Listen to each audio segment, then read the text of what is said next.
Hello everyone. Thanks for tuning into my video or joining me on this video, or coming in to watch this video. My name is Brenda Demers. For some of you who might be watching this for the first time, I am a former immigrant. I moved from Uganda to the United States at the age of 23. I believe 23 or 24. Um, so I've lived in the United States since then, and I'm right now a U.S. citizen. So I've had. I wanted to do this video to talk about my career as a sales blog girl, and because last week I got an email from an organization in Philadelphia, and they wanted me to be among the speakers at their virtual conferences.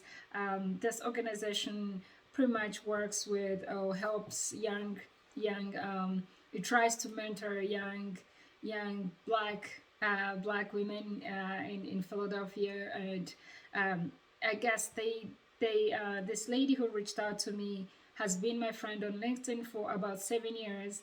And so she mentioned she's followed my career, and she's seen like what I've talked about in the past, some of the conferences that I've attended, and I've been part of the of people who've spoken about different things about being an immigrant, and as well as being in sales. So as a lady, as a woman, and a woman of color, so she reached out to me, and she wanted me to be one of the speakers. And it's a virtual conference. It's happening at the end of this month, and I'm excited about it. And so as I've been trying to think of like what I need to talk about at that conference, I figured, I was reflecting on things that I've done as a salesperson. What have been my challenges? What have I learned from being a salesperson? And I figured I would share this in a video, and maybe other people might also watch it and pick a few things, and it might encourage somebody out there. It might motivate somebody. So let's say, so I moved here in 2000, and I moved here in 2007. And I was a graduate. I hold a bachelor's degree in tourism and hospitality from Makerere University, which is one of the top universities in Africa. And so and my major was in public relations. So I always loved interacting with people, listening to people are most of my main skills that I have. I listen, and I pick up on the little details of when people are like talking to me. And so all usually as a salesperson, that's what I think those are the major things that have made me successful or stayed in the sales industry. And so I wanted to talk about some of my challenges. My first job in sales was when I moved here. Before I moved here, I was working with a tours and travel, and I was pretty much like a travel consultant or a travel coordinator, whereby I would any person who would come to organization to our company that I was working with, I would make sure that I would put together an itinerary for them to show them like different activities, different places, and at different times that they would be doing these activities in different places that would have to travel to in the country on their safaris. So I found that I would then before that, so I would meet them the first time, get them introduced to whoever was supposed to be driving them around, take them and introduce them to their hotels. So make sure they have like a good hotel manager is in charge. So pretty much make sure they're comfortable, and I would check in with them to make sure everything is going as planned, nobody's getting sick, so I was like their face person, so whoever they would reach out to in case of anything for the entire trip. So I enjoyed that part because I also got to travel to different parts of the country, and I found that fun. So when I got here, of course, as an immigrant, as a young black girl, with your education, even with your bachelor's degree, it did not hold too much water here in the United States. So pretty much most immigrants end up, doing if they don't have money to take them through college, I mean, to do maybe other courses, so that they can get accustomed to the education system here or to the job system here. They end up doing any kind of job that they can land on, even if it's not in their profession, so that they can make an income, they can make a living, they can be able to pay for their bills during their stay here. So my first gig, I guess my first, it wasn't a job. I just decided to do some volunteer work because I had applied for like months and nobody was calling me back. I think they would see my background. I didn't have any US background, work background, on my resume, so they didn't trust me, right? So I decided to start volunteering. So I volunteered. My first volunteer job was with an interfaith community organization, and pretty much he dealt with all kinds of interfaiths, so like different religions, and pretty much trying to promote existence between different religions in Philadelphia. So Muslims, Catholics, and you know, and I found it. I actually liked it. I liked it because we have religion differences, but like this organization was trying to bring unity between these organizations, and I loved interacting with different people from different backgrounds and different religions, getting to understand their faith. So that was actually cool. I loved that. So that was like an opening eye for me.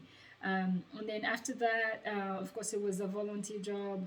I wasn't getting paid, so I kept on, I was like, okay, so I worked for them for about a year and a half, and the organizers were like, oh, Brenda, if you want us to recommend you to some places, just look at jobs and we'll write you a recommendation letter, or as a referee, like I could use them as my referees. So I applied for another job. So I started applying for different jobs, and this job came up with Verizon. Verizon is a telecom company. Even they do cable and internet, all that stuff. And this it was a third party to the company that I applied to was a third party to Verizon. So they pretty much were they used to sell stuff on behalf of Verizon. So I applied to it and I got invited, and that was exciting. I was like, oh my gosh, somebody actually, responded to me, to my resume, and they want me to go in for an interview. So I didn't drive because we lived in the city, so everything was, right there. So I jumped on a bus. I told my husband, I was like, hey, so there's this place, they want me to go in for an interview. He was excited for me. So I went in for an interview, met with the director of the company, and he's like, "Oh, great!" We talked, and he's like, "Oh, I think you would do this job. So how about you come in again, so I can introduce you to the person who will be training you at the beginning, so that you can get to know what you're doing." I was like, "Okay, great." So I came in the next day for a second interview. I met the lady who was supposed to take me around. I have to be honest, at this point, I wasn't really sure what we would be doing. So I remember we went to Panera Bread and had lunch with her, and she pretty much told me you'd be meeting with clients, talking about services that they have, and see if you can give them better services, and see if they're complaining about anything. So pretty much like a customer relations job. So I was like, oh, that's perfect. I love talking to people. I wasn't, I wasn't worried. So, and so that's what I did. And she's like, well, you're hired. I was like, just like that? Great. All right, when do I start? So she's like, so this is what you need to know. So next time you come in, it's a business dress down, so business casual, but like a suit, we had to wear business professional dress code. So I was like, okay, great. I mean, that's fine. So I love dressing up. So I had my suits ready. So went in my high heels, and after that, I remember going into the office and seeing everybody who was there. There were a whole bunch of young graduates, sharp looking people, and we were maybe about three black people in it. But it didn't worry me. And so it was time to go to the field, like they called it. So to the field, I drove around with my who was supposed to be my leader, and so we got out of the car, and she's like, "Well, you need to change into comfortable shoes." I was like, "Huh? What am I supposed to be doing here?" She's like, "Well, we're gonna go. I have this list with me, and we're gonna be doing knocking on people's doors to talk to them." I was like, "Oh wow, okay, good, that's fine." So the neighborhood was good, so I wasn't worried. It's like, okay.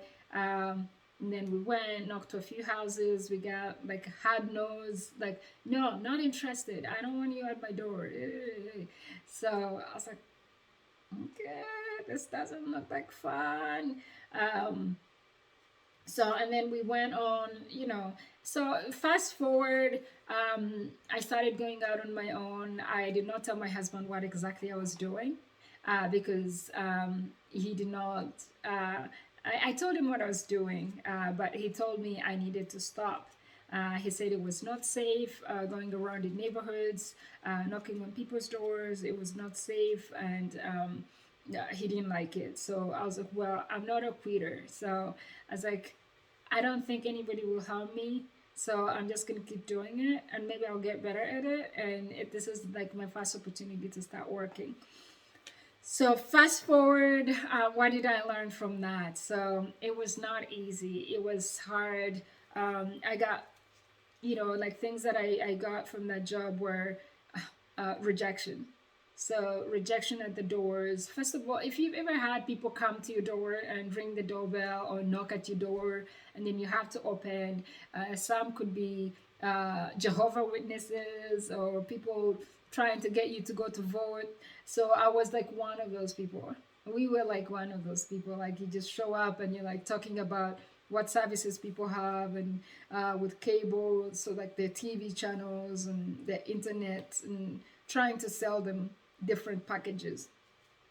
So I met some rude people, and I remember one guy was like, "Get the hell out of my door! I'm gonna call the cops and this and the other." So I met some nasty ones, but I didn't quit. So I was like, you know what? People are just having a bad day. So that's how I look at life. Like I try to bring on a different attitude towards things. I was like, well, this person is definitely having a bad day, and I'm gonna find somebody who has a better day.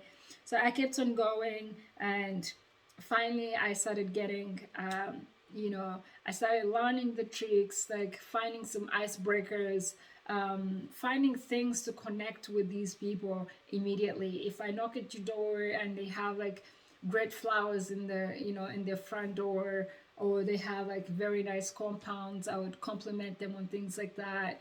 And then I ask them a few questions about how they maintain their yards. I would find if they have a flag of something.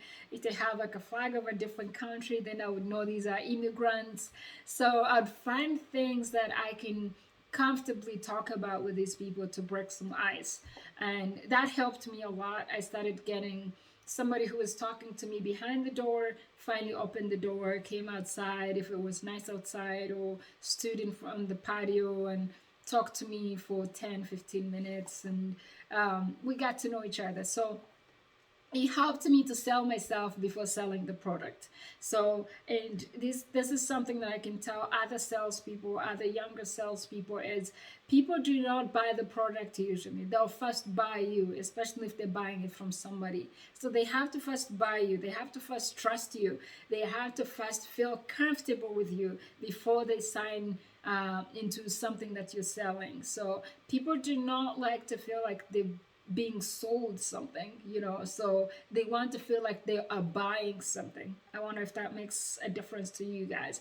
But absolutely. So once those things clicked for me, I was among the top salespeople in the country for Verizon under my company, and I got to travel to different states. Because we're among the top salespeople, and my sales were among the sticky sales, meaning that the customers would not cancel on me. I started getting people, like the customers that would sign up because I've built a strong relationship with them. they would refer me to their families and friends. So I would just be there. Like after I leave their houses, they would call the friends, or if somebody comes to visit them, like because I gave them a good deal. I love, like, I always listened. I listened to what people care about. It's not about me giving them the biggest package there is because I know I'm getting extra commission on it. No, I wanted to give somebody exactly what fits their budget and what they really need and what they cared about.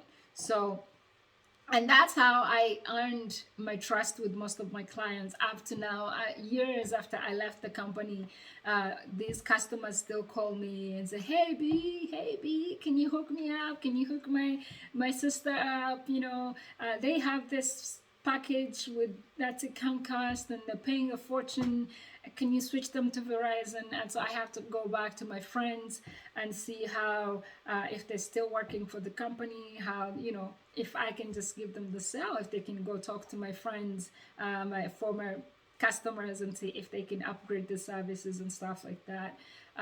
So I built, like, so a few things that if you're a salesperson out there, you're struggling with your sales, people would make sales at my job, like 5 sales in a day, and by the end of the week, one has stayed and the other ones had canceled their orders because one, they didn't feel like you were genuine.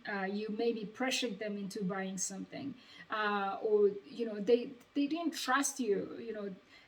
They were comfortable with you there. Maybe you were pushy, and so they had to do it. But after that, after you leave, they're like, no, I'm not going through with this. So build a relationship with a customer in that they need to first trust you. They need to feel comfortable. Even after you've left, like even after you've sold them services, it doesn't hurt for you to check in with them like after a week to see how everything is working for them. How is their experience with maybe the people who went to install their services at that time? So do that. Do those things. You build so much trust. You build so much they will be so comfortable with you, and this goes like a long way. I can tell you, you end up earning a loyal customer to this company, but you also make a friend in the process. So yeah, so I mean, it was hard at first because with my accent, I had like a strong African accent, so people would ask me, where are you from? So I did not take offense because I'm like, hey, people have different accents, so yeah, I have an accent, and that became like my icebreaker.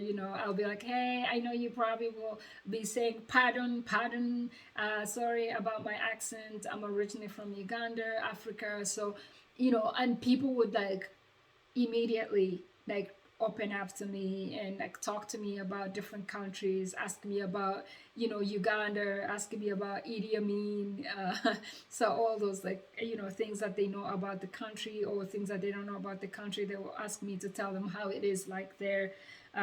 So don't let the accent thing, if you're not an American person, you're not a citizen, you have an accent, don't let the accent question bring you down. And then the other thing too is like I was worried about the security of like cities, like in Philly you have like all these neighborhoods that are really like like are not that friendly. So they have people who are high on some stuff in the morning. So I was worried at the beginning going to such neighborhoods as a young girl. There's a guy. There's actually one incident where I went to this house. I mean, it didn't look. The house did not look great, but they had Verizon services. So I was like, hey, I'm just gonna ring the doorbell and see if they still have the services and if they're doing well. And this place had about like 10 people inside the house, and there were guys who I think were super high on something. And they walked out and like, hey, what are you doing here? And this and that. So I knew when to disengage immediately and leave. So and I just like made myself like show to them that I was there for just their services, just checking on their services, and if they needed any help, and I would immediately disengage. because I didn't feel safe there. So I was like, I'm not gonna stay here for too long. Sometimes I would ask one of my colleagues, like a guy, to come with me to those houses, just to give me like a backup security. Yeah, so like learn, follow your judgment and go. So especially if you're doing like door to door sales, and then yeah, so create great relationships with people. Like I said, people will buy from you because they trust you, because they like you, because they feel comfortable with you. And then also be confident, like be confident in yourself. You're a black girl, you're an immigrant, you have an accent, or you are, or you are who you are right there. Be confident in yourself, be confident in what you're selling. If you're not confident about what you're selling, you probably should not be selling it. So because customers will see the non-confidence in you, they will see how maybe you're using lots of doubt words to convince these people to buy something. So if you're confident by what you're doing, by what you're saying, then that gives the customer to also trust you. And then other than that, so being yourself, yeah, like don't try to be somebody else. Just be yourself. People will like you for who you are and what you're doing. Um, yeah, so like residential selling, like door to door, can be tricky, but it's not the end of the world. I learned so much. I learned how to recover from a rejection. Like I had no, there was actually a neighborhood that I went to that the people called this guy who I thought I had built a strong relationship with the first time I came around, and he told me to come back later so that they can get the services because they were busy that time, and I respected them. I was like, you know what, you're busy right now, your kids are all screaming. How about I'm back in like 2 hours when maybe everything has calmed down, or you just tell me the best time. And he's like, oh yeah, you can come back at 5, we'll be good, we'll be home. I was like, perfect. So I went back, and when I was just talking to this guy, like 2 minutes into our conversation again, the police guys showed up, and so the guys showed up, and they're like, "Hello, ma'am, we're sorry. Somebody called the cops on you." I'm like, "For what?" Like, I have my badge here, and I had actually made an appointment with this guy to come back, and this exact person is the one who had called the cops on me. And the cops were like, sorry, this is a predominant Jewish community, we do not like solicitors. And this exact person is the one who called the cops on you. I could not believe it. I was like, dude, we were just chatting next, we had become friends. Why, you didn't trust me that much? Did I look sketchy to you? Like, we spent like 10 minutes before, now we're like into 2 minutes of talking, you had to call the cops on me? I could not believe it. But I was like, I'm sorry if I'm sorry if I maybe made you feel scared for your life here, and I would just leave. But it's unfortunate that you had to do that. So, but it did not stop me. So I left because the police said I had to leave the neighborhood. So I called my friend up who was driving. So she picked me up, and we left the neighborhood. So, and then, I mean, rejection does not mean that you're not good enough. So this is like one thing I need to leave with you guys. Rejection does not mean you're not good enough. It only means that the other person failed to realize what you have to offer. Like, this statement, like, always like makes me feel so good about myself when something doesn't work out my way, or somebody gives me a rejection of some sort. Like, I still do sales. When I get like those emails, like somebody gets nasty, I was like, hey, you know what, I just keep moving, right? And then also, crappy experiences can be learning experiences if you look at them with the right angle, with the right lens. So like, any experience you face, just know, this is an experience that either build you, help you do better, help you be stronger. So depending on how you look at it, you might decide to look at it like a downer, you know, like to down you. But if it doesn't, just keep going. Let it build you. Like what doesn't kill you makes you stronger, right? They say. And again, I want to thank Mark Cuban. Actually, I remember years ago I was watching the Shark Tank, and I read about Mark Cuban shared his story of how he started selling. Trash bags door to door. So I was like, when this opportunity came up for me, like doing door to door, I was like, if Mark Cuban could do it, who am I not to try it? So I decided, so he encouraged me, kind of thing. So he was like one of my motivators. Like every time I was about to quit, I would just think of, hey, Mark Cuban did this, I can do it too. So keep being persistent, build strong relationships with your clients, with your customers, break some ice with them, listen to your customers, listen to what they really care about, and talk about that exact thing. Don't try to sell them things that they don't need, because they'll end up canceling them anyways. Like I recently was buying a car, and I remember the salesperson at the dealership, like bringing up all these things. You need this insurance, you need this, you need this package, you need this. It's like at some point, like I was getting frustrated with him because I said, no, no, no, because before we went to the dealership, we had read all about, things that we know, and then we know that dealers will tell you to try and get. So he wanted us to get like all these extra things that cost money. So I think they get some credit for them, or they get some commission of, selling those packages. And I did not want to be rude to the guys. Like, dude, no, we're fine. Like, if we ever find like we need this, we'll add it on. But as of now, we're just fine buying the car and maybe adding 2 of these other packages. We don't need 10 more packages. And he was not happy about it. So, but again, because I had been in a sales position, I was like, in my mind, I was like, dude, you gotta let go. Just give the customer what they want. If they ever feel like you could follow up later on, maybe after a month, after 2 months, you're like, oh, are you sure you still don't need this? In a nicer way, but don't show your emotions right there to customers, or frustrations that they're not getting what you're trying to sell them. Maybe somebody does not need it. Anyways, it's a long video, but I hope it encourages somebody in sales. And I wanted to do a LinkedIn Live. So if you're young people out there, if the younger people trying to do sales are amazing. It teaches you a lot. It teaches you how to overcome rejection, because you're going to get rejected.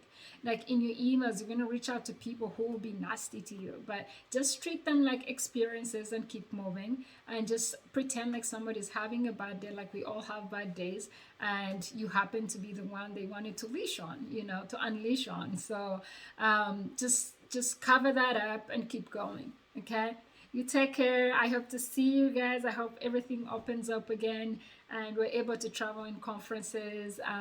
Keep being great customer relations people. Treat your customers right, and you'll be successful in your sales jobs. See ya. Bye bye. Don't forget to follow me on my YouTube channel. Subscribe. On my YouTube channel, I pretty much talk about my lifestyle, maybe like healthy eating. So those are things I do outside my usual job of doing sales for a software company. So you can join me there. We can keep being friends. If you have any questions, please reach out to me. Leave me a comment, or you can email me. I'll leave my contacts in the description. I hope to hear from you guys. I hope to hear people share their experiences. I can't wait to start talking about different experiences and learning from other people. I respect all the women in sales out there. I love you guys. Take care. Bye bye.